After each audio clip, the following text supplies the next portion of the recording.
ના ના બાબા, તમે તો લાખોની લખતા હોય એટલે 700 નજરમાં ન હોય એટલે તમે ના પાડો છો. નરસિંહ મહેતા કે રૂપિયો નજરમાં હોય. આજ જો રૂપિયો મળી જાય તો ઠાકરજીને થાળ કરીએ, 700 ની ક્યાં વાત કરો ભલા મારે. ના મહેતાજી લ્યો ને લ્યો. નરસિંહ મહેતા કે કેમ લખવાના, આપે કોણ? રોય પીડ્યા. બોલો, ઠાકોરજી એની પરાયણે અપાવે છે, લઈ લ્યો મહેતાજી, લ્યો. મહેતાજી કે લાવ કાનુડા, તારે દેવું જ છે તો 700 રૂપિયા એ જમાનામાં લીધા એટલે ખાધા ખૂટે. નરસિંહ મહેતાએ જલસા કર્યા અને સામે દ્વારિકામાં ઠાકોરજી 700 ચૂક્યા, અવળાનું હવળું કર્યું. બોલો, પુરુષાર્થ અટકી જાય છે ને ત્યાં ઠાકોરજી જ કામ આવે છે. દ્રૌપદીનો કિસ્સો શું બતાવે છે? દ્રૌપદીને જયારે વસ્ત્ર ખેંચવાનો પ્રસંગ આવ્યો, તેમાં 5 પતિઓ, ભીષ્મ દાદા, ધૃતરાષ્ટ્ર કોઈ કામ આવ્યા? આ બધાને પ્રતીક છે ભાઈ. યુધિષ્ઠિર મહારાજ એટલે ધર્માચરણનું બળ, કાંઈ કામ ન આવ્યું, અટકી ગયું. અર્જુન એટલે શસ્ત્ર બળ, સહદેવ એટલે શાસ્ત્ર બળ, ભીમ એટલે શરીર બળ, નકુલ એટલે રૂપ બળ, ભીષ્મ દાદા એટલે બ્રહ્મચર્યાદિક વ્રતનું બળ, ધૃતરાષ્ટ્ર એટલે રાજ સત્તાનું બળ. એ બધી સત્તાઓ પડી રહી, કોઈ કામ ન આવી. ત્યારે ઉપરવાળાની સત્તા કામ આવી અને દ્રૌપદીને બચાવી લીધા. પુરુષાર્થ અટકી જાય ત્યાં પરમાત્મા કામ આવે છે. ત્રીજી વાત કે કોઈ પણ તમે પુરુષાર્થ કરો તો એમાં અજંપો હોય જ, થાક હોય જ, પરેશાની હોય જ, તાપ સંતાપ હોય, આદિ વ્યાધિની ઉપાધિ હોય જ. પરિશ્રમ થકવી નાખે. પરંતુ ભગવાનનો આશ્રય હોય પછી ગમે તેટલી પ્રવૃત્તિ કરો એ શાંતિ જ આપે, એને અશાંતિ ન હોય. અને અશાંતિ હોય પ્રવૃત્તિ કરતા તો સમજી લેવાનું કે એ ભગવદ આશ્રય નથી. ભગવદ આશ્રય કરવા વાળાને પ્રવૃત્તિમાં શાંતિ જ હોય, કારણ કે બધું એને સોંપીને કરે છે. પોતાના માથે ઉપાડે તો થાક લાગવાનો છે, સ્વાભાવિક છે. એનું પ્રમાણ છે કે જો પ્રવૃત્તિ કરતા થકા અશાંતિ હોય તો ભગવદ આશ્રય નથી. અને ભગવદ આશ્રય હોય એને પ્રવૃત્તિ ગમે તેટલી કરે એને અશાંતિ ન હોય, એ શાંતિથી બેઠો. મહાભારતના યુદ્ધમાં ભીષ્મ દાદાએ પ્રતિજ્ઞા કરી કે કાલ સૂર્યાસ્ત થાય ન પાંડવી પૃથ્વી કરું, ફટાફટ ફટાફટ 5 બાણ ધરતી ઉપર મૂક્યા સામે. અર્જુન માટે, ભીમ માટે, નકુલ માટે, સહદેવ માટે, યુધિષ્ઠિર માટે 5 બાણ મૂક્યા દુર્યોધનની સામે. કાલ આમાં ન હોય 5 પાંડવો. ખળભળાટ મચી ગયો. યુધિષ્ઠિર મહારાજને, ભીમને, સહદેવ, નિકુલને, દ્રૌપદીને બધા હફળ ફફળ થઈ ગયા. કૃષ્ણ ભગવાનને ખબર પડ્યા, એની છાવણીમાં કૂદી અને આવ્યા દોડતા પાંડવો પાસે. હાંફળા થઈને કીધું, અર્જુન ક્યાં છે? તો કે એ મહારાજ નથી આવ્યા છે.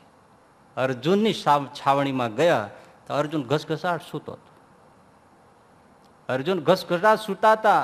ભગવાન શ્રી કૃષ્ણએ હલબલાવીને ઉઠાડ્યા અર્જુનને. ઉઠો પાર્થ, ઉઠો. એકદમ ધીરેથી શાંતિથી જાગ્યા અને કહ્યું, અરે મહારાજ અત્યારે?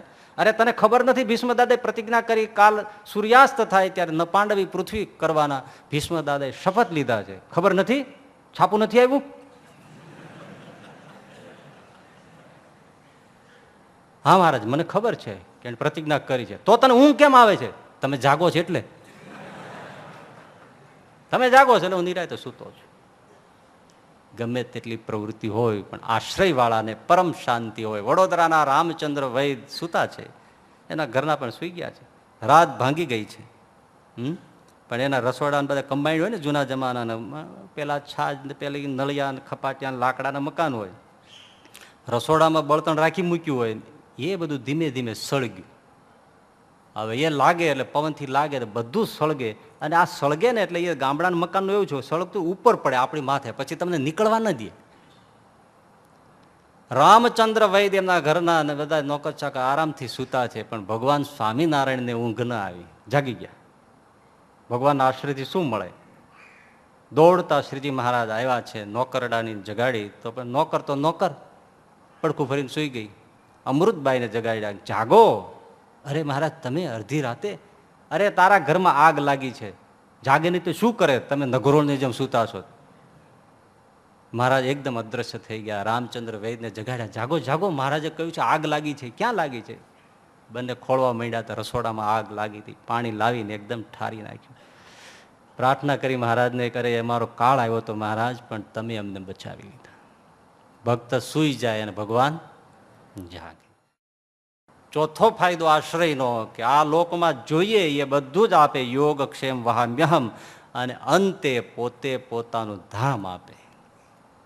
એવો સ્વતંત્ર થાય, જન્મ મરણના ફેરા તો ટળી જાય, પણ એને જ્યારે ઈચ્છા થાય ત્યારે પૃથ્વી ઉપર અવતરે, બધે લટાર મારી જાય, પુરુષોત્તમનું જ્ઞાન આપતો જાય, અંતે પાછો વયો જાય.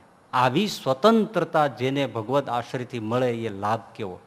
બાકી એ મૂર્તિનું ને એ સ્વરૂપનું જે સુખ છે એને તો અક્ષર મુક્તો પણ વર્ણવી શકતા નથી. એની વાત તો અહીંયા કહેવાય નહીં. તો ભગવાનના આશ્રયથી શું નથી મળતું, પણ એ લાભ જેટલો સમજાય એટલો રસ આવે. લ્યો, ભગવાનમાં રસ નથી આવતો ને, તો લાભ સમજાય તો ઓટોમેટિક રસ આવે. રૂપિયાનો જે દિવસે લાભ સમજાયો છે તે દિવસથી બાળકને એમાં રસ છે, નહીતર એને ખાવામાં રસ હતો, હવે એને રૂપિયામાં રસ છે.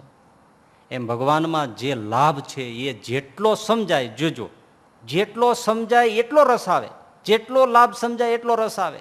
હજી ઓછો રસ આવતો હોય તો સમજવાનું ભગવાનનો જોઈએ એવો મહિમા સમજાયો નથી, એનાથી શું થાય એ સમજાયું નથી એટલે રસ નથી આવતો. ગુણાતીતાનંદ સ્વામી કે કોઈ રૂપિયા ગણતા ગણતા હુઈ ગયા દાખલા છે? તમે જોયે ને, દ્રષ્ટાંત આપ્યું કે આ દુનિયામાં કોઈ રૂપિયા ગણતા ગણતા હુઈ ગયો એવો દાખલો કયો? અરે સુઈ ગયો હોય ને બાજુમાં રૂપિયો ખખડાવો તો જાગી જાય. અને તમે જોજો, હારામાં હારા હરિભગત કેવા હતા હોય ને, મંદિરના થાંભલા સામે બેસીને આમ નરનારાયણ દેવને આગળ માળા કરતા હોય, ગમે એવો ખખડાટ થાય, વાસણ ખકડે, તપેલા ખકડે, બેલ ખકડે, ઘંટ ખકડે, ઝાલર ખકડે, શંખ ખકડે, પૂજારી ખકડે, બધું ખકડે, પણ એની આંખ ન ઉઘડે. પણ એની આંખ ઉઘાડવી હોય તો તમે જોજો, ભલભલાની આંખ ઉઘડે. તમે દંડવત કરતા જાઓ ને થોડું ચીલર પડે, ખણાણા અવાજ થાય, આમ જોઈશ, કરી જોજો, અખતરો કરી જોજો.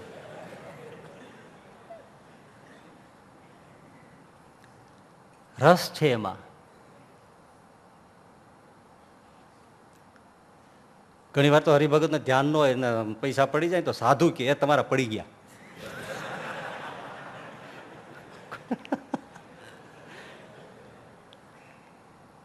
એમ ભગવાનમાં જેટલો લાભ દેખાય, જેટલો મહિમા સમજાય એટલો રસ આવે ને. એકવાર રસ આવ્યો પછી બાકીની બધી બાજી સંભાળી લેવાય છે. તો દિન પ્રતિદિન એ લાભ અને મહિમા સમજાય એના માટે શું કરવું? તો શ્રીજી મહારાજ અને શાસ્ત્રો સંતો કહે છે કે ભગવાનનો દિન પ્રતિદિન વધુ ને વધુ મહિમા સમજાય એના માટે દિન પ્રતિદિન નિષદિન સંત સમાગમ કી છે. હવે આ વચનામૃતને જુઓ કે ભક્ત બનવા માટે શું એમાં ક્લુ આપી છે. શ્રીજી મહારાજને પૂછ્યું કે ભાઈ ભગવાનમાં મન જોરાઈ રહે છે, સંસારના જગતમાં તો સ્વાભાવિક રહે છે, તેનું કારણ શું છે? મહારાજ કે ભક્ત થયો નથી, પરંતુ સત્સંગમાં આવતા આવતા, સંતની વાર્તા સાંભળતા સાંભળતા એ ધીરે ધીરે ભગવાનનો ભક્ત થશે. સંતની વાર્તાથી શું મળે છે? મહિમા બતાવે છે, લાભ બતાવે છે કે ભાઈ ભગવાનથી આ ફાયદો છે, એટલે ધીમે ધીમે રસ જાગે છે. તમે રોજ ઠાકોરજીના દર્શન કરીને પછી સ્કૂલે જશો ને તો તમે પાસ થઈ જશો, એક વિદ્યાર્થી ચૂકે. અને પરીક્ષા ઉપર જોવો ને, સાધુઓના પગ ઘસી ઘસીને ચાટી જાય છે. એટલે ઘણાને પૂછીએ કે ભાઈ આમ કેમ? અરે કે બાપજી પગે લાગીને જાય ને એટલે કમસે કમ કોપી કરવા તો મળે.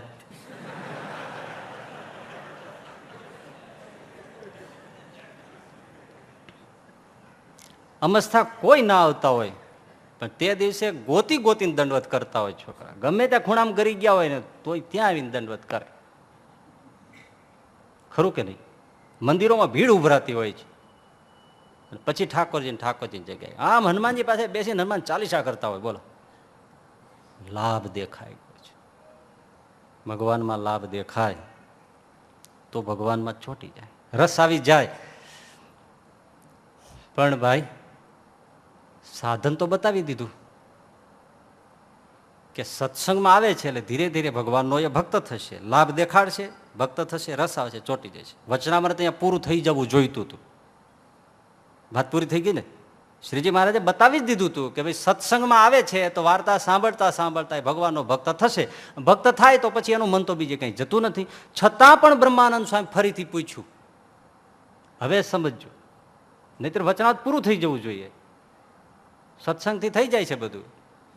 તોય બ્રહ્માનંદ સ્વામી પૂછ્યું કે મહારાજ, એવી રીતે ભગવાનમાં વૃત્તિ રહેવાનું સાધન શું છે? આગળ નથી બતાવ્યું? સત્સંગ બતાવ્યો હતો કે નહીં? તો તો શ્રીજી મહારાજ એમ કેવું જોઈએ ને, સ્વામી કહ્યું તો ખરું, સત્સંગમાં આવતા આવતા થઈ જશે. એને એમ પણ ન કહ્યું, પાછું બતાવ્યું ખરું કે સ્વામી એનું સાધન તો અંતરદ્રષ્ટિ છે. જો એકવાર સત્સંગ કયો, બીજી વાર અંતરદ્રષ્ટિ કહ્યું. અંતરદ્રષ્ટિ શું કે બહાર અથવા હૃદયમાં ભગવાનની મૂર્તિ સામે જોઈ રહેવું, એનું નામ અંતરદ્રષ્ટિ છે. આનાથી થશે. હવે બે જુદા પડી ગયા. ઘડીક સત્સંગ કહ્યો, ઘડીક અંતરદ્રષ્ટિ ના. થોડું હવે જ એમાં સમજવાનું છે. અહીંથી જ શરૂ થાય છે. ખાસ સમજવાનું અહીંથી જ શરૂ થાય છે. સત્સંગ છે એ આપણને સમજ આપશે. એક જણો ગુરુની પાસે બાણ વિદ્યા શીખવા ગયો, જૂના જમાનાની વાત. આજે રાઇફલ ફાયરિંગ સમજો ને, તો બાણ વિદ્યા શીખવા ગયો. એટલે ગુરુજીએ કહ્યું, ચલો સમય થયો છે, શુભ મુહૂર્ત છે. જો આવી રીતે ધનુષ્યને પકડવાનું, આવી રીતે પણછને પકડવાની, આવી રીતે તીરને મૂકવાનું, આવી રીતે મનને સિંગલ માઇન્ડેડ કરીને, સિંગલ સાઇટેડ થઈને આવી રીતે એક આંખથી જોતા હોય એવી રીતે બંને આંખથી આમ એક કરીને જુઓ. છાતી સરસું રાખો, 1 સેકન્ડ માટે શ્વાસ પણ રોકી દો, અને તીરની પણ છોડો એ દરમિયાન હલે નહીં, એટલી સાવધાની રાખો, નિશાન પડી જશે. પણ જો બેટા, હું બતાવી શકું, કરવું તો તારે પડશે. બસ આમાં રહસ્ય છે. સાધુ બતાવી દઈએ, કરવું કોને પડે ભાઈ? અને જીવનમાં હર ક્ષેત્રમાં તમે જો થિયોરેટિકલ જ્ઞાન અને પ્રેક્ટિકલ જ્ઞાન, બે પ્રકારના નોલેજ, એ બે ભેળા થાય ત્યારે કાર્યની સિદ્ધિ થાય. થિયરી બતાવી દઈએ એટલાથી કંઈ કાર્ય ન થાય. પ્રેક્ટિસ પણ થવી જોઈએ, અભ્યાસમાં પણ આવવું જોઈએ. બંને જ્ઞાન ભેળા થાય ત્યારે કાર્યની સિદ્ધિ થાય છે. માટે સત્સંગ કરે પણ પાછો અંતરદ્રષ્ટિ એટલે શું? અભ્યાસ. ભગવાનની મૂર્તિમાં વૃત્તિ રાખવાનો અભ્યાસ કરે. સત્સંગ અને અભ્યાસ બે ભેળા થાય ત્યારે એ ભક્ત થશે. આપણે શું થાય છે? સત્સંગ થાય છે, અભ્યાસ નથી થતો. કહો હા. થિયોરેટિકલ જ્ઞાન બધા, નોલેજ બધાને પાવરફુલ છે. ઘણા હરિભક્તોને તો એટલું છે કે અમારા કરતાં વધારે આ માટે માઇક્રોફોન આપો ને તો 3 કલાક આપણને ગાંડા કરી નાખે. કારણ એવું બોલે, સાંભળી ન કહે એવું. એમાં વાંધો નથી, પણ અભ્યાસ નથી. જેને જેટલો અભ્યાસ, અભ્યાસ એટલે જે સાંભળ્યું છે એને પ્રેક્ટિસમાં મૂકવાનું.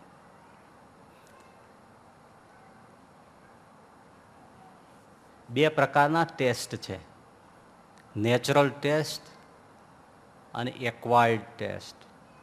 એટલે પ્રાકૃતિક સ્વાદ અને મેળવેલો સ્વાદ. ધ્યાનથી સાંભળજો. અભ્યાસમાં જ મજા છે, સત્સંગમાં તો તમે અમારા કરતાં પાવરફુલ છો. જોકે અભ્યાસમાંય પાવરફુલ છો, પણ આ સાંભળવા જેવી આ વાત છે. બે પ્રકારના સ્વાદ છે, પ્રાકૃતિક નેચરલ સ્વાદ, એક્વાયર્ડ એટલે મેળવેલો, પ્રાપ્ત કરેલો સ્વાદ. નેચરલ સ્વાદ શું છે? રોટલી દાળ ભાત શાક આપણે જમીએ છીએ, ખીચડી કઢી રોટલા જમીએ છીએ, એમાં આપણો નેચરલ પ્રાકૃતિક સહજ સ્વાદ છે. ભોજનમાં પણ સ્વાદ છે. તમે કેળું ખાઓ, સફરજન ખાઓ, જલેબી ખાઓ, ગુલાબજાંબુ ખાઓ, બટેટાવડા ખાઓ, કેવું લાગે? ટેસ્ટી લાગે કે નહીં? સ્વાદ છે, સ્વાભાવિક સ્વાદ છે.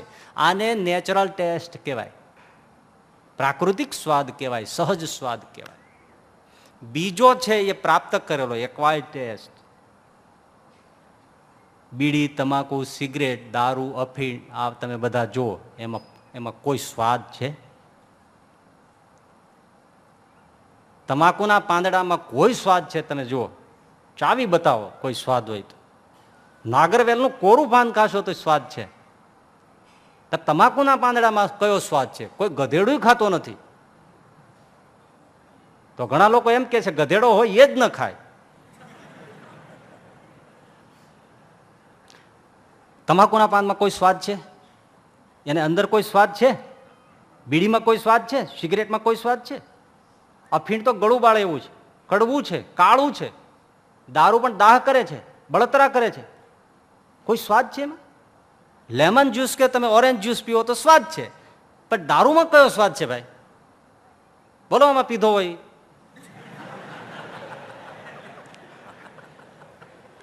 કોઈ સ્વાદ છે? એની ગંધમાં પણ કોઈ સ્વાદ છે? તમે પરફ્યુમ ખોલો તો એમ થાય કે એમાં સુગંધ છે, ઓરેન્જનો જ્યુસ ખોલો તો એમાં સુગંધ છે, દારૂના શીશામાં કઈ સુગંધ છે, કયો સ્વાદ છે, અફીણમાં કયો સ્વાદ છે, કઈ સુગંધ છે? તમાકુનું પાંદડું ચોળી, તમાકુ આ બધા લક્ષ્મી બ્રાન્ડ બધા હાથે ચોળીને કરે છે, એ હોઠે ચડાવીને બમ્પ જેવું કરીને બેઠા હોય.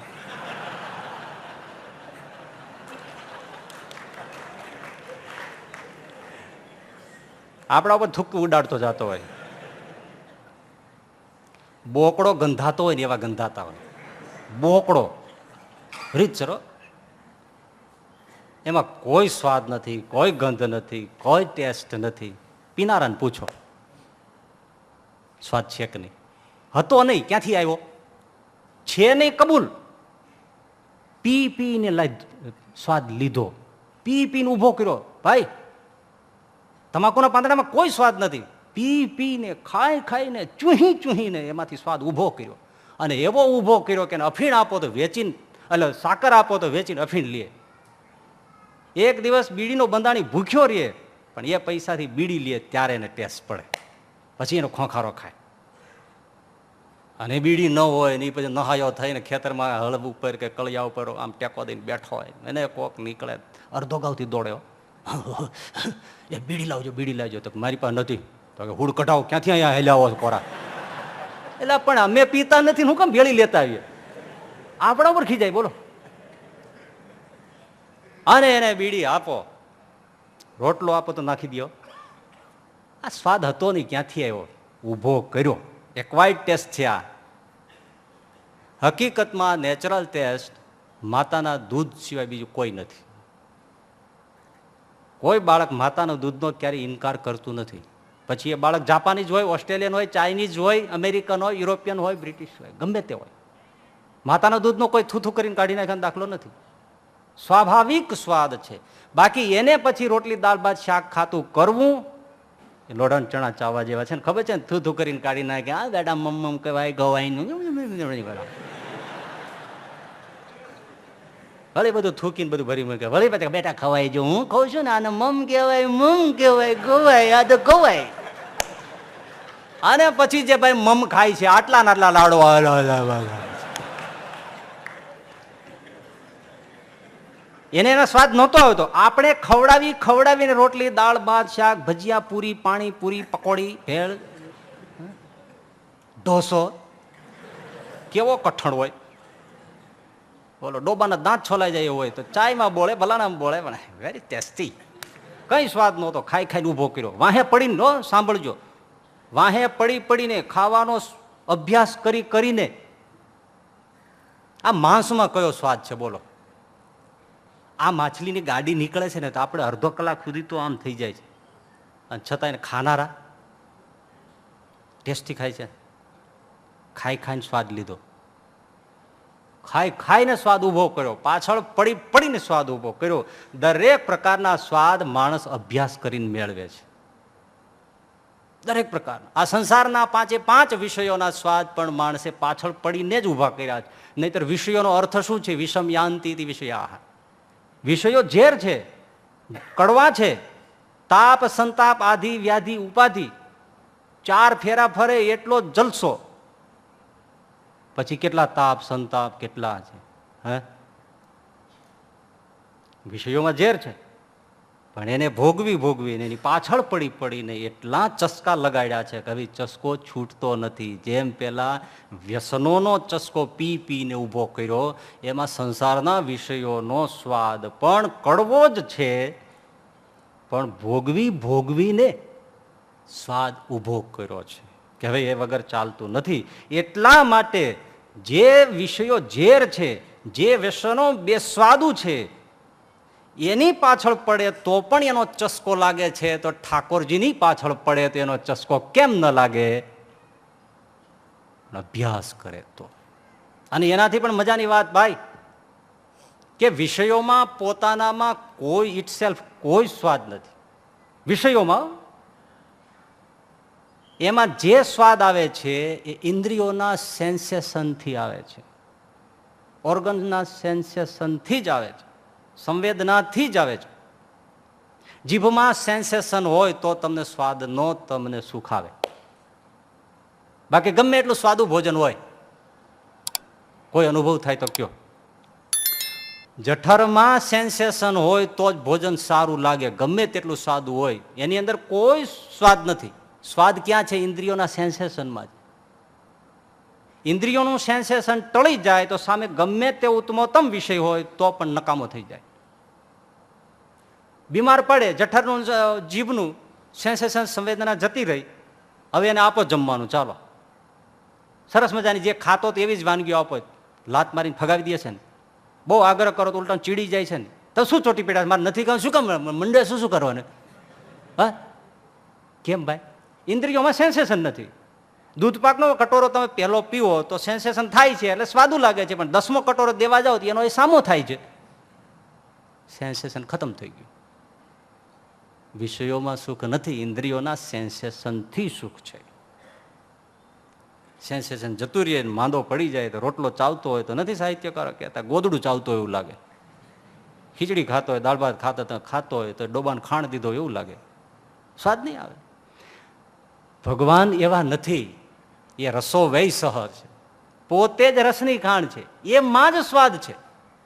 ઉલટાનો એનો સ્વાદ ત્યારે આવે છે ભાઈ કે જ્યારે ઇન્દ્રિયોના સેન્સેશન ટળી જાય, ઇન્દ્રિયોથી અતીત થાય પછી તો એ સ્વાદ શરૂ થાય છે.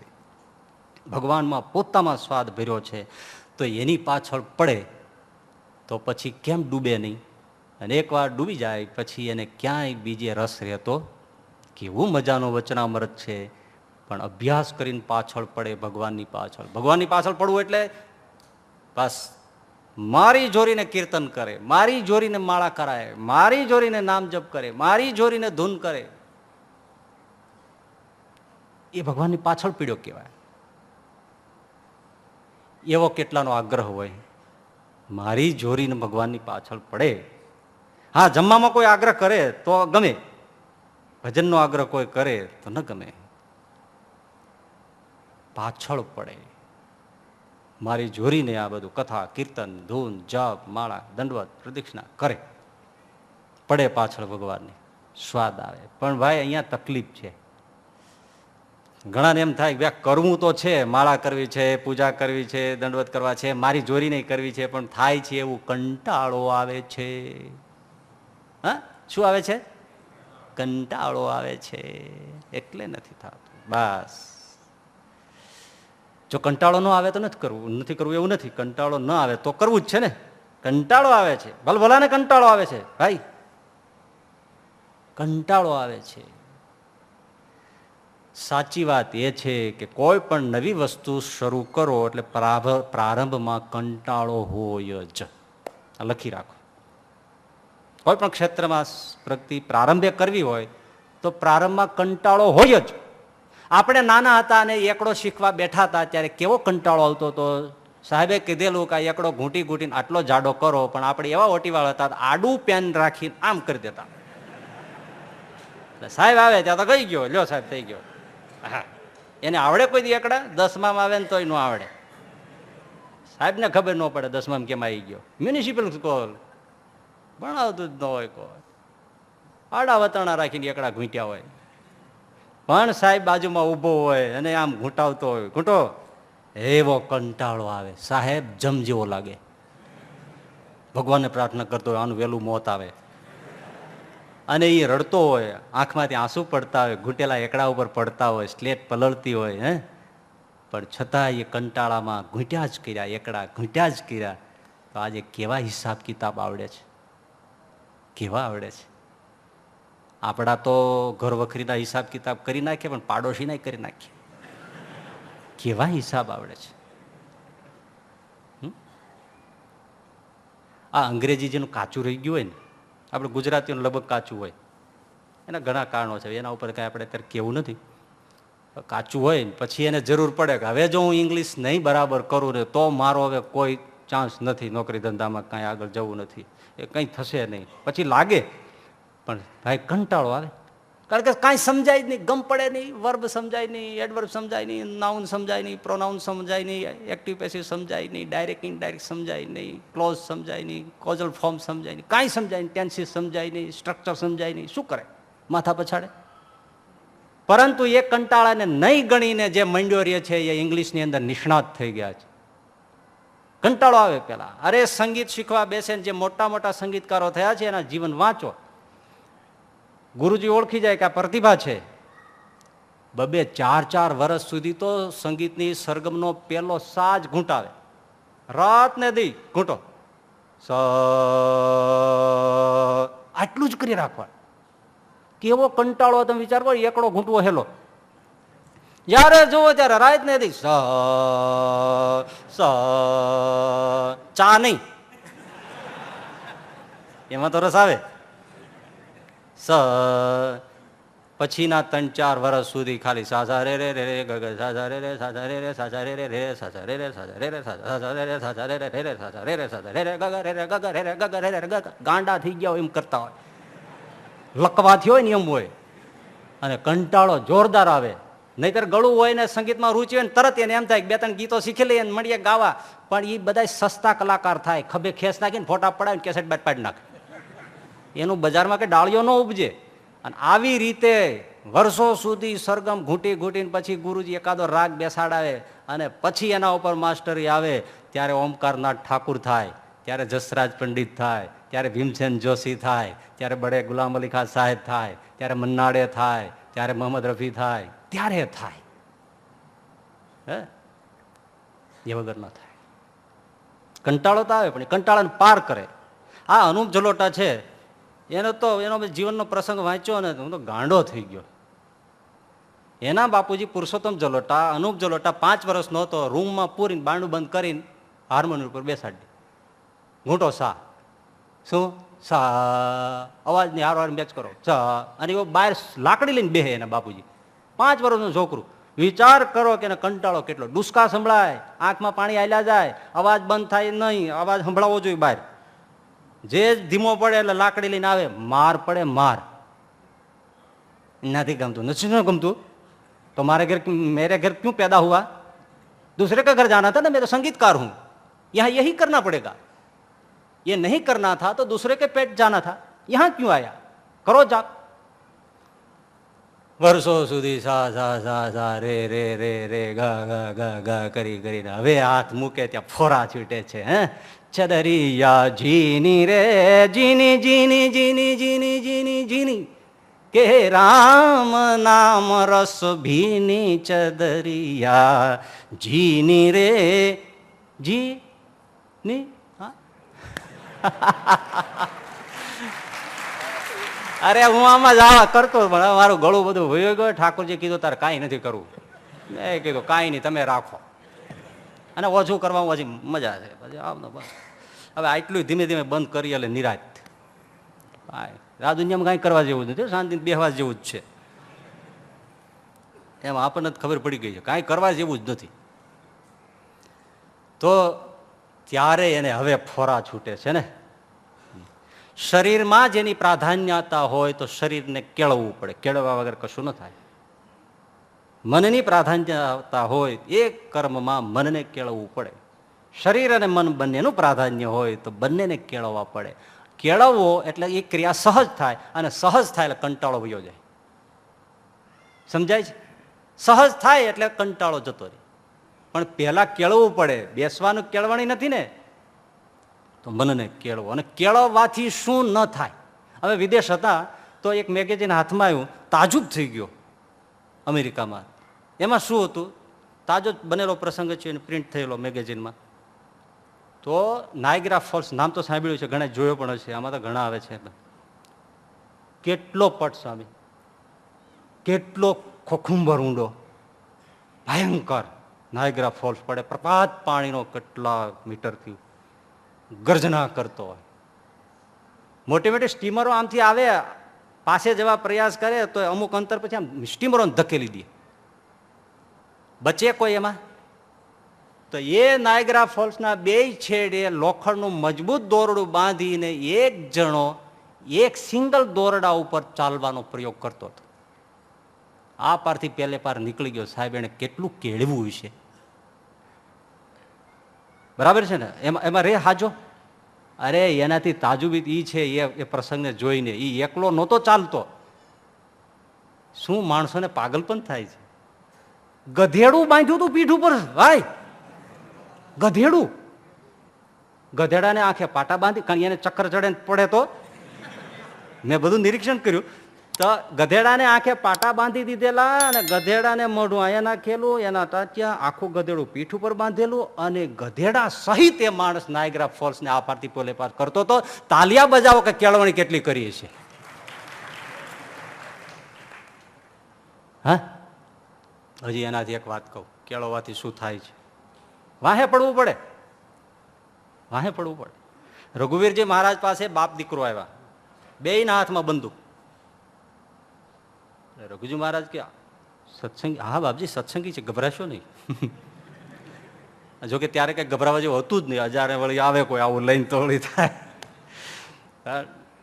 બેસો બાપજી, એ થોડા સંતો બધાને બોલાવો ને અમારે એક પ્રયોગ દેખાડવો છે. રઘુજી મહારાજ કે શું છે? ફાયરિંગનો પ્રયોગ છે બાપજી, પણ તમને જોયા જેવો છે. બાપ દીકરો છે પણ જો અદબનું ફાયરિંગ અમે કરીએ તો કે એમાં શું જોવાનું, કોઈ એવો શોભાયાત્રા નીકળે ત્યારે કરજો. તો કે ના, અમારી કળા છે એ અમારે તમને બતાવી છે. સંતોને ભેળા કર્યા, ચોકમાં બેઠાડ્યા, ખુરશી નાખી અને સામે બાપ અને દીકરો આવ્યા, ભરી ગોળી કાઢતી છો. આ છેડે બાપ ઉભો રહ્યો, આ છેડે છોકરો ઉભો રહ્યો. બે જણાએ સામ સામી બંદૂક તાકી. આચાર્ય મહારાજ કે હા હા, આ તમે શું કરો? તો કે બાપજી જરાય ગભરાશો નહીં, આ અમારી કળા છે.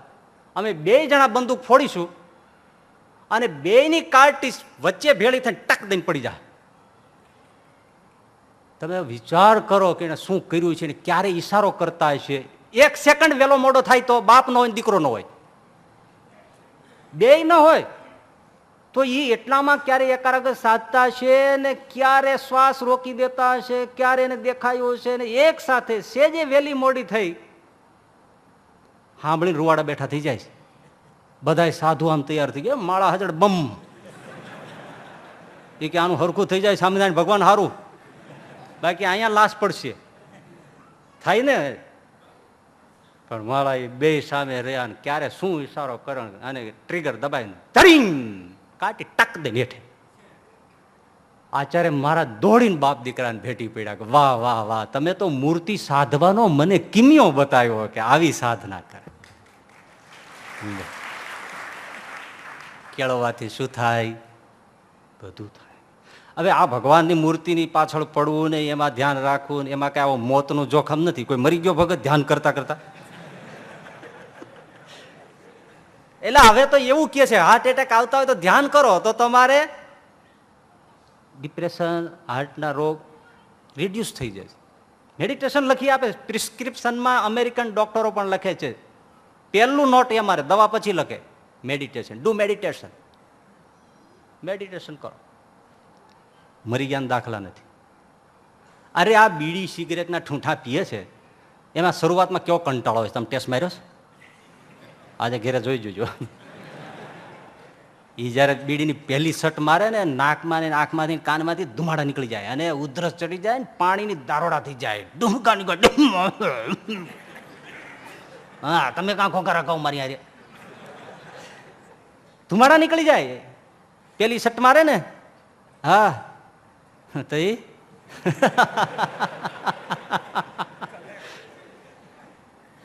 ધુમાડા નીકળી જાય. પણ પીધે જ રાખે, પીધે જ રાખે, પીધે જ રાખે. પછી નાકમાંથી ધુમાડા કાઢે, નાકમાંથી અને આમ ચપટીયા ચડાવે, અહીંયા બીડી રાખે, અહીંથી પાછો ગુટકાને પાછો આમ સિગરેટનો ધુમાડો ખેરે, ચપટીયા રાખ ખેરતો હોય. અને વળી ખેંચીને એક જણો મળો રાતે બીડી પીવા બેઠો થયો પણ લાઈટ કરી, એટલે બધા હુઈ ગયા નહીં. એ અત્યારે હું લાઈટ કરી તો કે હું બીડીનો ધુમાડો ન ફાળું ત્યાં સુધી મને કોટો ન જડતો. આમ ઘૂંટ મારીને પાછો ફૂ જવા દે ને. આ દારૂ પીએ ને ઘણાને ઉલટી થઈ જાય, લોહીની ઉલટી થઈ જાય, ગટરમાં પડી જાય, લુગડાના બાનરે બેઠા થઈને પાછો પીએ. બોલો ઝુમઝુમા જેમ ઝુમકે બે જણા ઝાડવે સીડ્યા ને ઝાડવે ડાળ્યો જાળી હિસકવા મળ્યા. એમાં એક જણો ભપ દઈને પીડ્યો. પડતા પડતો એટલે કે એલા હવે તો પાકી ગયો. ઝાડવા ફળ પડે ને કેરી ને એવું પડે એટલે એની મારી સેન્સ જુદી આવે પીધા પછી. એટલે હવે તો કે પાકી ગયો. ઓલો લટકતો કે હું હમણાં પાકી જવાનો.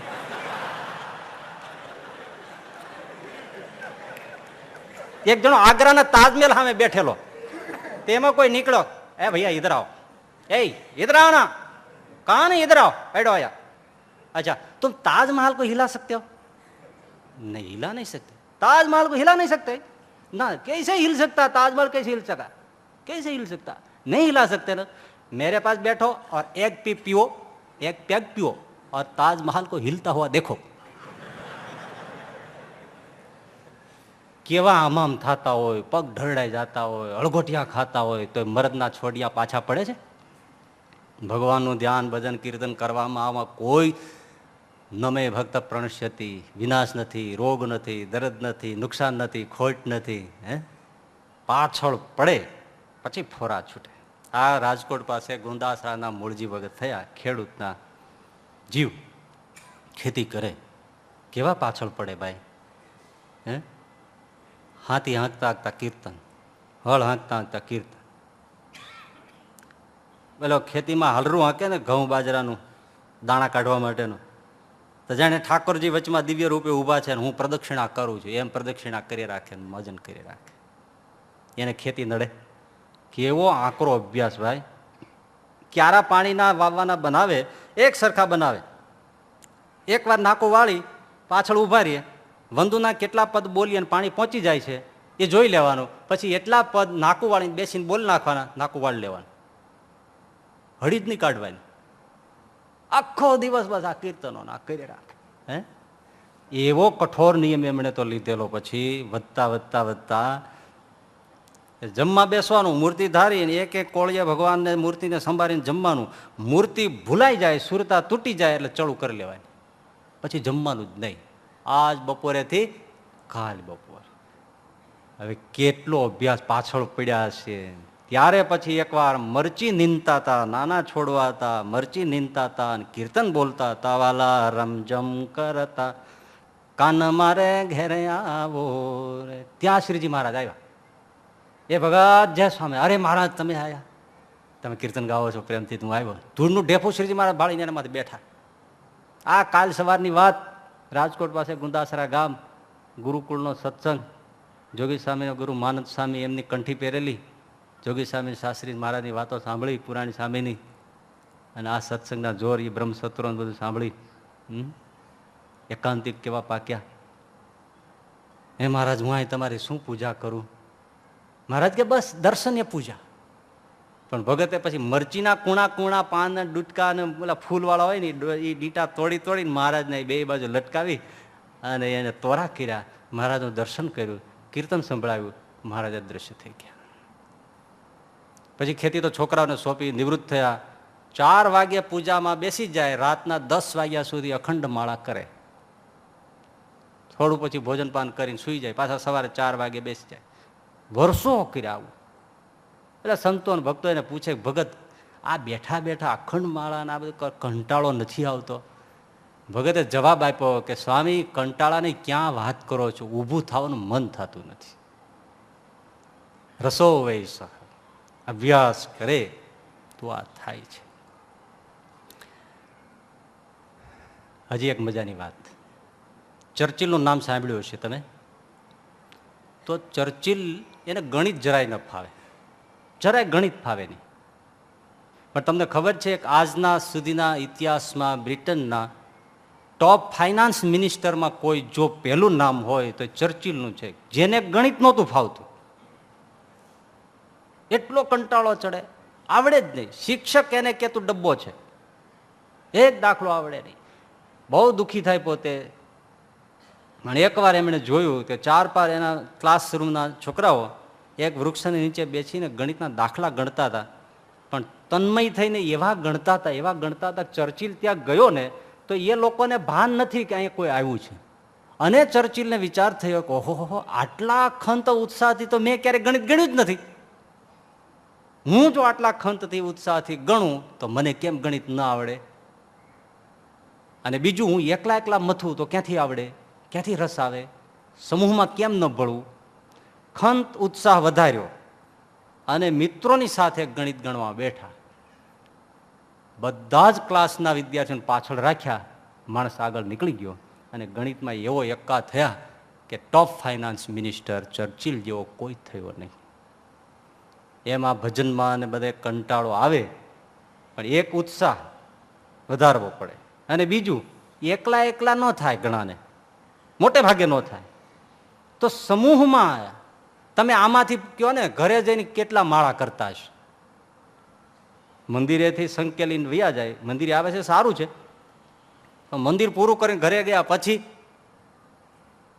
ટીવી ઉપર બેસી જાય, એ બધું એમ 1 વાગી જાય, 12 વાગી જાય તો કોઈ વાંધો નહીં, પણ ધ્યાન ભજન ને કીર્તન કરનારા કેટલા?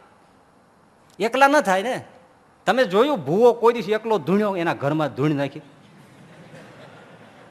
માણસો ભેળા થાય ને ડાકલું વાગે એટલે પછડાટું મારતો હોય, બોલો. પણ કોઈ નહીતર એને માતાજી ખરેખર આવતા હોય તો ઘરે એકલો એકલો જ ક્યારેક ધૂણવો જોઈએ ને, પણ કોઈ દી ન ધૂણે. એવું આપણે ભગતમાં એવું છે, એકલા એકલા બહુ ઓછા ધૂણે. સમૂહ ભેળો થઈ જાય એટલે તમારે ધૂણવા માંડે. પણ એ તો સારું છે, ધૂણે તો છે.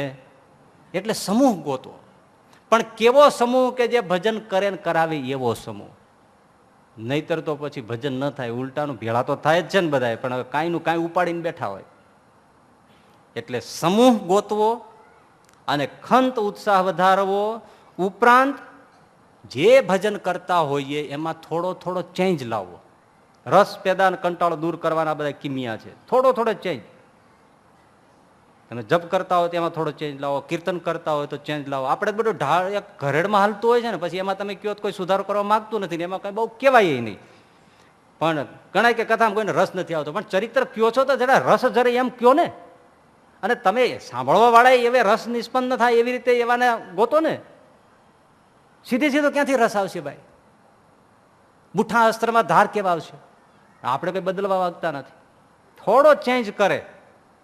ઘણી વાર તમે જોજો, આ મંદિર હોય કોઈ ને, સાવ એકલા 2-3 હરિભક્તો કીર્તન ગાતા હોય, કોઈ વાજિંત્રો ન હોય, કોઈ માઇક્રોફોન ન હોય, પણ સાંભળીને તમને આમ સ્પંદન મંડે આવવા. અને આપણે એટલા બધા વાજિંત્રો લઈને બેઠા હોય કે સાંભળનાર એમ થાય કે ભાગી જાય. આપણે રસ નિષ્પત્તિ તો આપણે ધ્યાન જ રાખતા નથી. થોડોક ફેરફાર કરે. એક પોસ્ટમેન ટપાલોમાં સિક્કા મારતો હતો. હવે એને આખો દિવસ ભાઈ સિક્કા જ મારવાના, સિક્કા જ મારવાના, ફટાફટ ફટાફટ ફટાફટ ફટાફટ. તે કોઈ જોઈ ગયું, એમને કીધું કે તમને આ સિક્કા રોજ જયારે આવો ત્યારે સિક્કા જ મારો છો, તો તમને કંટાળો નથી આવતો? તો કંટાળો છે ને સાહેબ, તારીખ બદલી જાય ને. મર્મ અફલાતુન છો. જરાક ચેન્જ કરી નાખો એટલે રસાવા મળે. જરાક ચેન્જ કરો, પણ એ ચેન્જની બહુ મોટી પાઠશાળા. સૌ વ્યક્તિગત છે ભાઈ, પણ કરવાની જરૂરી એ છે સૌ પોતપોતાની જે વિચારીને કરવું. એક તો સમૂહ ગોતવો, ઉત્સાહ વધારવો, જે ભજનની મેથડ છે એમાં થોડો થોડો ચેન્જ લાવે. મૂર્તિની સામે જોઈ રહેવાનું હોય તો ઘણા બસ પહેલા ધડાક આંખી મીચીને બેસી જાય, સુઈ જાય. તો સવારે ઉઠા 8 વાગે શું કરતા? ધ્યાન કરતો હતો. આ સારું ધ્યાન લ્યો. મને એક જણો કે હું તો આખો દી માળા ફેરવું, આખો દી માળા ફેરવું. મેં કીધું તમે નોકરી નથી કરતા? મેં કરું છું ને. તો આખો દી તમે કેવી રીતે માળા ફેરવો? તો ગળામાં નાખું, હારે ફરે. આવાને તે કેમ પહોંચવું હોય? શબ્દો વાપર્યામાં જરાય ખોટા નથી. હું આખો દી માળા ફેરવું હારે હારે ફરી રાખે કે માને. એટલે એમ સીધી સીધી મૂર્તિને ચાલીને બેસી જાવ ન થાય. ચેન્જ. સામે મૂર્તિને રાખે, ફોટો રાખે, વળી જોઈએ રાખે, આંખ બંધ કરીને ત્યાં ત્યાં જોવે, પછી મૂર્તિને ખેંચવી નાખે, એમને ખુલ્લી આંખે ત્યાં જોવે, બંધ આંખે ત્યાં ત્યાં જોવે, એમ વળી ધીમેથી પાસે લાવે, પછી હૃદયમાં જુએ, વળી પાછી બહાર લાવે. છે ને વરતાલના વચનામાં કીધું છે એમ. એવી રીતે મૂર્તિને પણ આઘી પાછી જુદી જુદી રીતે કરે. પહેલાં તો બહાર જ ધારવાનું હોય. એ બધો અભ્યાસ કરે તો એને જરૂર ને જરૂર કંટાળો નીકળી જાય ને રસ આવે 100%. પણ એનું પણ સાતત્ય હોવું જોઈએ. સતુ દીર્ઘકાળ નૈરંતર્ય સત્કારા સેવિતો દ્રઢભૂમિ. દીર્ઘકાળ કરવું 1-2 મહિનામાં ન થઈ જાય. દીર્ઘકાળ કરવાનું, પાછું નિરંતર કરવું, પ્રક્રિયા સતત વધારવી તો થાય. આ વિદ્યુત પેદા થાય નર્મદામાં, એ ટર્બાઇન ઉપર એક હારે પાણી નાખી દે એટલે વીજળી થાય? હે ભાઈ થાય? એ ધોધ સતત પડતો રહ્યો છે, ટર્બાઇન એમને સતત ફરતું રહે પછી વીજળી પેદા થાય. એટલે મહારાજ કે આંગળી પાતળી આંગળી જેવી શેડ વહેતી હોય તો પાણીનો દરો ભરાય. સવારે ઘડીક ટર્બાઇન જનરેટર ફેરવ્યું, સાંજે ઘડીક ફેરવ્યું, પછી કે ભક્તિ કેમ જાગતી નથી? ક્યાંથી જાગે? એ ટર્બાઇન આખો દી ફરવું પડે. એટલે ઘણાને પાછો પ્રશ્ન થાય, બાપજી વ્યવહાર કરતા કરતા કેમ કરવું? આમાં ધ્યાન રાખવું કે આમાં ધ્યાન રાખવું? વાત તો ખરી છે, પણ એટલે તો માનસી પૂજા અને આ બધું ગોઠવ્યું છે કે થોડે થોડે અંતરે ભગવાનનો સંબંધ આવે છે. પેલા 5-5 કલાકે સાંભળે, પ્રયાસ કરે 4-4 કલાકે સુરતા થાય, અઢી કલાકે મંડે સુરતા આવવા, કલાકે આવવા માંડે, અડધો કલાકે આવવા માંડે કામ કરતા કરતા. એમ કરતા 10-10 મિનિટે આવી જાય, 5-5 મિનિટે વળીને સુરતા આવે. એમ સંસારના કે કોઈ પણ પ્રવૃત્તિ કરતા પણ પછી સુરતી સધાય છે. સાયકલનું દ્રષ્ટાંત તો આપણે આપે છે ને, ચલાવનાર હોય, ગાડી હાંકનાર હોય, ઘોડેસવાર હોય, પાણીયારી પાણી ભરતી હોય, એક કામ કરતા કરતા સાથે કેટલા ધ્યાન રાખે જ છે. એમ પછી એવી રીતે થાય છે કે એને બીજી ક્રિયા કરતા કરતા પણ એને સુરતા વચ્ચે વચ્ચે આવે છે. એટલું બધું ન થાય તો જેટલો સમય મળે છે એમાંય જો પ્રયત્ન કરવા માંડે તો અવશ્યપણે એને રસ જાગી જાય છે. એટલે સત્સંગ એ શું કરે છે? ભગવાનનો મહિમા બતાવે છે. અને જગત ખોટું છે, એમાં રસ નથી, એમાં વૈરાગ્ય કરાવે છે. જ્યાં સુધી સંસારમાં રસ હોય તો પછી આમાં રસ ન આવે, એટલે એને ખોટું કરે. સતત સંતોના કથા વાર્તાથી, સંસર્ગથી સંસાર છે એનું સ્વરૂપ બતાવે, ભગવાનનું સ્વરૂપ બતાવે. સંસારમાંથી પછી વૈરાગ્ય થાય, વિતૃષ્ણા થાય અને અભ્યાસ રાખે અંતરદ્રષ્ટિનો. વૈરાગ થઈ ગયો હોય તો પણ મનને સ્થિર કરવાનો અભ્યાસ ન કરે તો સ્થિર ન થાય. અભ્યાસ તો અવશ્ય કરવો પડે. ક્યાંય રાગ ન હોય લ્યો તો શું કરશે? આમને જોઈ રાખશે ચારે બાજુ. પણ અભ્યાસ કરીને મૂર્તિમાં બેસશે તો જ મન મૂર્તિમાં સ્થિર થશે. એટલે અંતરદ્રષ્ટિ અભ્યાસ છે. જ્ઞાનીની અંતરદ્રષ્ટિ જુદી છે, એને આત્માનું સંધાન છે. અજ્ઞેયવાદીઓની અંતરદ્રષ્ટિ જુદી છે, એને કેવળ અવેરનેસ છે, જાગૃતિ છે. ભગવાનના ભક્તની અંતરદ્રષ્ટિ જુદી છે, ભગવાનની મૂર્તિની સામે જોઈ રહેવું. મધ્યના 8મા વચનામૃતમાં મહારાજે કહ્યું કે વંદન, પૂજન, દર્શન એ બધું મૂર્તિની પણ કરે, અંદર ધારીને પણ કરે, એ બધી અંતરદ્રષ્ટિ છે. અને જ્યારે આવું થાય છે પછી એને ક્યાંય રસ રહેતો નથી. કારણ કે ભગવાનનો ભક્ત એનું નામ કે જેનું મન ભગવાનના રંગે હવે રંગાઈ ગયું છે, એનો રસ પીધો છે, હવે નથી. તમને 2 જ પ્રસંગો કહીને પૂરું કહી દઉં કે એ પછી એને ક્યાંય રસ રહેતો નથી. સ્વાભાવિક થઈ ગયું, કારણ કે જોડાઈ ગયો. ભક્તનો અર્થ છે જોડાયેલો, વિભક્તનો અર્થ છે છૂટો પડી ગયો. વિભક્ત કુટુંબ, છૂટું કુટુંબ. ભક્ત જોડાયેલો, વિભક્ત છૂટો. આજે ભગવાનના રસેથી રંગાઈ ગયું મન એ ભક્ત. પછી એને બીજો રસ ફાવતો નથી. ઘણાને જુઓ ને, તમે ભેંસના દૂધની ચા પીતા હોય એને પછી ગાયના દૂધની નહીં ફાવે. કયો? હા, પછી એને ન ફાવે. તમે આપો તો એમ કે એમાં ગંધ આવે છે. અને ગાયના દૂધની જેને ફાવતી હોય એને બકરાના દૂધની નહીં ફાવે, એ કે બકરાનું દૂધ ગંધાય છે. અને બકરાના દૂધની ફાવતી હોય એને ઘેટીના દૂધની નહીં ફાવે. અને ઘેટીના દૂધની જેને ફાવતી હોય એને ઊંટડીના દૂધની નહીં ફાવે.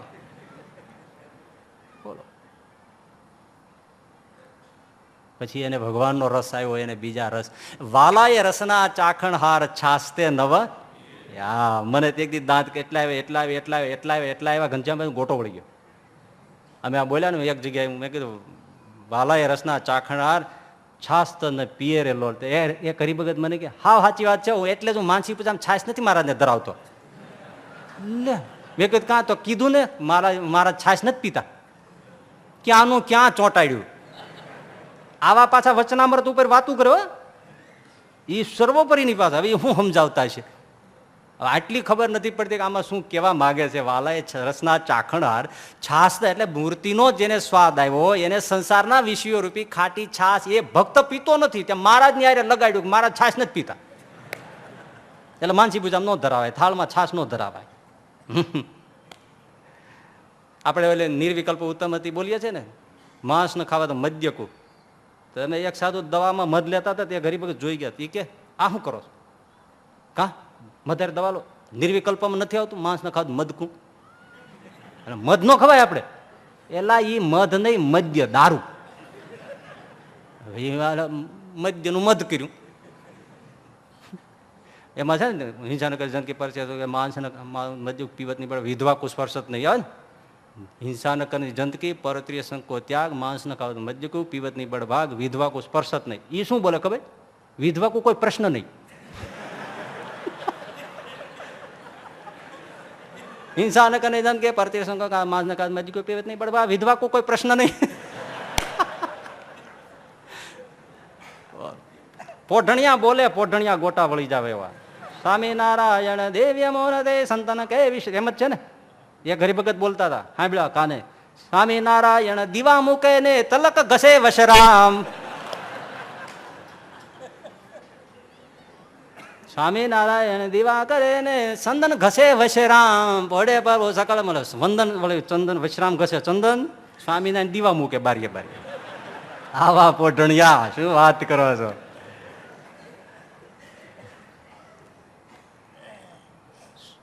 એ રસ આવે પછી બીજો રસ ભાવે નહીં. એક ચા નો બીજી ભાવતી હોય દૂધ ની તો ક્યાંથી ભાવે. સુરદાસજી અંધ હતા ખબર છે. હા, ભજન કીર્તન કરી નીકળ્યા છે ને એમાં સુરદાસજી કૂવામાં પડી ગયા. આવે કોણ? જેનો આશ્રય જ આવે ને. રાધા ને કૃષ્ણ આવ્યા, કૂવામાં ઉતર્યા, સુરદાસજીને બહાર કાઢ્યા. આંધળા હોય ને તમને ખબર છે ને, આંખની વહી જાય ને શક્તિ, પછી એને હાથની સ્પર્શની અવાજની એ બહુ તાકાતવાળ થઈ જાય. તમે અવાજ ઉપરથી કહી દે કે ભાઈ કાંતિભાઈ આવ્યા, હે પગનો હોહળ થાય ને ત્યાં ખબર પડી જાય મનોજભાઈ આવ્યા. હે એવી તાકાત હોય. સુરદાસજી અંધ હતા ને આ તો ભક્ત હતા. ત્યારે એક બાજુ રાધિકાજી ને એક બાજુ કૃષ્ણજી એને સુરદાસજીને પકડીને કૂવામાંથી બહાર કાઢતા હતા. ને સુરદાસજી ભક્ત ને પાછા અંધ એની શક્તિઓ તો હોય તે એ તો બાવડામાં ઝૂલતા હોય. શું ખેપાની કરી તે ધીમે ધીમે રાધાજીનું ઝાંઝર છોડી લીધું માણસ. રાધિકાજીને ખબર ન પડવા દીધી, ઝાંઝર હેરવી લીધું સુરદાસજીએ. બોલો બહાર નીકળ્યા એટલે રાધિકાને પછી ખબર ગયું કે આ તો આને બઠાવી લીધું. જગત જનની હોય તો શું ભગત બહુ પાકા હો, ભગવાનને ઘુમરિયા નાખી દે. તે ઝાંઝર લઈને હતા જ સુરદાસજી આમ. એટલે લક્ષ્મીજી કીધું, રાધિકાજી કીધું કે મહારાજ અમારું ઝાંઝર છોડી ગયો. એટલે કૃષ્ણએ કીધું એને ઓળખાણ તો આપી જ નથી, અમે કોણ છે એ દયાળુ છે એમ કરીને કાઢ્યા. એને કીધું નથી અમે કૃષ્ણ રાધિકાજી છીએ, પણ આ તો ઓળખી જ જાય ને કોણ છે એ. એના માલિકને ન ઓળખે, ઝાંઝર છોડી લીધું. એટલે કૃષ્ણએ કીધું કે સુરદાસજી અમે તમને બહાર કાઢ્યા, આ કર્યું, સેવા કરી, પણ અમારા ઘરવાળાનું ઝાંઝર છોડી લીધું છે, ઝાંઝર તો આપી દો. કોનું? અહીં ઘણા બૈરા આવતા હોય, કોનું ઝાંઝર છે મને શું ખબર પડે? તમે કયો દઈ દો, પછી એનું હોય ન હોય મને શું ખબર પડે? પણ એક અહીંયા ઊભા છે એનો મને એમાં કાંઈ ખબર ન પડે. જેનું છે એનું પાછું આપી દઉં. તો ખાતરી મને દેખતો કરો તો ખબર પડે. તો હું જોઈને કહું કે ભાઈ એનું છે પછી આપી દઉં. બોલો ભગત કેવા. ભગવાને આમ આખા હાથ ડાળ્યો સુરદાસજીને દીવા. બસ મહારાજ મારે તમારા દર્શન કરવા હતા. વાહ પ્રભુ વાહ, વારા વાલા વાહ. લ્યો માં મારે હાથે ઝાંઝર કાઢ્યું, મારે હાથે પહેરાવી દઉં. ધન્ય થયો પ્રભુ, ધન્ય થયો. ભગવાન રાજી બહુ છે. સુરદાસજી માગો માગો આવ્યા છે, તમે ઝાંઝર લઈ લીધું ને પાછું આપ્યું તો ભેટ રૂપિયા કાંઈક માગો. આપવું પડે ને આવી રીતે ઇનામમાં. કેવી કથા મજાની છે સાહેબ, આંખમાં આંસુ આવી જાય. ઓહો, સુરદાસજીને ભગવાન કહે છે માગો. સુરદાસજી આજે રાજી થઈ ગયો. તમે ઝાંઝર એકવાર લઈ લીધું, એકવાર કોઈ લે પાછું દે નહીં. અને આ તો રાજરાણી રાધિકાનું ઝાંઝર કોણ પાછું આપે? છતાંય તમે આપી દીધું. ન આપ્યું હોત તો હું કાંઈ થોડો માગીને આંચકી શકવાનો હતો. હું રાજી થયો છે, એના બદલામાં માગો. સુરદાસજી કે મહારાજ આપશો? અરે આપું. તો કે ના વચન આપો. અરે વચન અમે બોલીએ ફરીએ તો તમારો ભરોસો નહીં, તમે કોઈ દિવસ પાડ્યું છે કોઈ જગ્યાએ? વાત એ સાચી. એટલે ભગવાન ચૂપ થઈ ગયા, કારણ કે એ વચન આપે ને પાછો તોડી નાખે. કૃષ્ણ ભગવાને જે ધંધા કર્યા છે. સુરદાસજી કે હું ન માનું, તમે કયો વચન નહીં તોડું. અરે સુરદાસજી હાથ ઉપર હાથ મૂકીને તાલી મારી. જાઓ મેં ઘણી જગ્યાએ વચન તોડ્યા છે, પણ તમારી આગળ પ્રતિજ્ઞા કરું, તમે માગો તે આપીશ, વચન નહીં તોડું. નહીં તોડો ને મહારાજ, મારી કસમ? તો કે હા. માગું? હા. મને ફરીથી મહારાજ આંધળો કરી દો. ભગવાન કૃષ્ણ કે શા માટે સુરદાસ? એકવાર તને દેખતા થયા પછી તું આંખળે આંધળો શું કામ માગે? તો મહારાજ આ સ્વરૂપની ઝાંખી કર્યા પછી મારે કાંઈ જોવું નથી, મને આંધળો કરી દો બસ, મારે એ જ જોવો છે. ને ભગવાને ફરીથી સુરદાસને અંધ કરી દીધા. વાલાએ રસના ચાખણ હાર છાસ તે પીએ. ઇન્દ્રિયો સિંહાનંદ સ્વામીને મહારાજ કે સ્વામી ભણો. એ ભણતા હોય, શિયાળાનો સમય હોય, દીવાબત્તી નહોતા, સગડીમાં કોલસા નાખીને ટાઈડ ઉડે ને આમ ભાગવતના પાના લઈને વાંચે. કઈ ટીકા કેમ લખી છે એ સવારે કથા કરવાની હોય મહારાજ પાસે, ભાગવત આજ્ઞાથી ભણતા હોય, પણ મૂર્તિની સુરતા રહેતા રહેતા પાના ભાગવતના સગડીમાં પડી જાય, બળીને ભસ્મ થઈ જાય. મહારાજ સવારે વઢે કે આ સ્વામી તમે આવી રીતે પ્રતો બગાડો છો, કેમ લખાય છે? પણ મહારાજ રડતા રડતા કે ગુરુ સાહેબ મેં ક્યાં કરું, આપકી મૂર્ત કો દેખતા હું તો સબ ભૂલ જાતા. પછી મહારાજે કહ્યું જાઓ નિરુસિયાન સ્વામી, ભણવા જેવું બધું તમે ભણી ગયા છો. પછી એને બીજે સુરતા નથી રહેતી ભાઈ. આ બોટાદના શિવલાલ ઘરે જમવા બેઠા, સાળી એમના પીરસે, 3 મહિનાથી પીરસે છે, અને આ ભગવાનને સંભાળીને જમે છે. ક્યાં બોટાદ આઘું છે ને ક્યાં સંપ્રદાયના પ્રસંગો આઘા છે ભાઈ. એમાં અચાનક છીંક આવી અને આમ જોવા ગયું ત્યારે ખબર પડી, લે તમે ક્યારે આવ્યા? શરમાઈને બાઈ ઘરમાં વહી ગઈ. એની બેન આમના પત્ની એને કીધું કે આવું કેમ બોલે છે? તો કે ભગતનો ધોખો કરતા નહીં, એને ક્યાંય સુરતા નથી. એ તેનો પ્રભુ ને એ ભલો ભાઈ, તમે આવ્યા છો ક્યારે આવ્યા છો? અરે પણ હું 2-3 મહિનાથી પીરસું ના ઘરમાં છું. તો કે ના, એને કાંઈ ખબર ન હોય. આપણા ઘરમાં ઉંદરડી નીકળી હોય તો એનો હિસાબ હોય, અને ડોહાનું કોઈ ઘરમાં પૂછતું ન હોય તોય ટગર ટગર જોઈ રહ્યા. ઈ કોણ આવ્યું?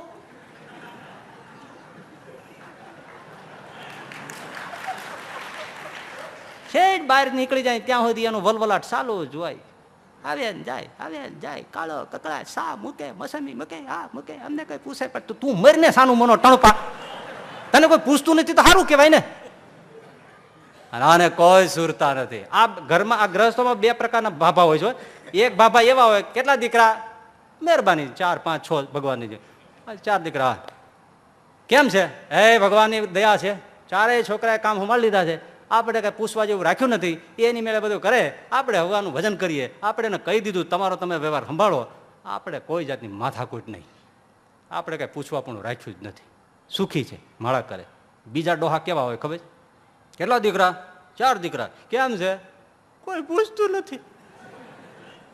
હવે કોઈ પૂછતું નથી તો તને શું પૂછે? તું શીખ ખાવા જશે ત્યાં સોગઠા નીકળી જાય છે. તને પૂછે હું? સોયણીની નાડી અહીંયા બાંધવાને બદલે પેશાબ કરીને અહીંયા બાંધસ, અને તોય પાછો કે મને પૂછતું નથી. અને આને એમના સાળી આવે તોય ધ્યાન રહેતું નથી. એટલે અભ્યાસ કરે અને સત્સંગ કરે, ભગવાનનો મહિમા જાણે, અને સંસારમાં કોઈ સાર નથી એ સંત થકી સાંભળીને જ્ઞાન પ્રાપ્ત કરે, અને ભગવાનની મૂર્તિમાં અંતરદ્રષ્ટિ રાખવાનું. એટલે કીર્તન ભજન મારી જોરીને કંટાળાને પાર કરીને માંડ્યો રહે. ત્યાર પછી એમાંથી જે રસ પેદા થાય છે એ રસ એને સુખાનુભૂતિ કરાવે છે, એ રસ એને પ્રેમાનુભૂતિ કરાવે છે, અને પછી એ રસ પીધા પછી એને બીજો રસ પીવાની કોઈ તમન્ના રહેતી નથી. આવું સરસ મજાનું ભક્ત થવાનું વચનામૃત છે.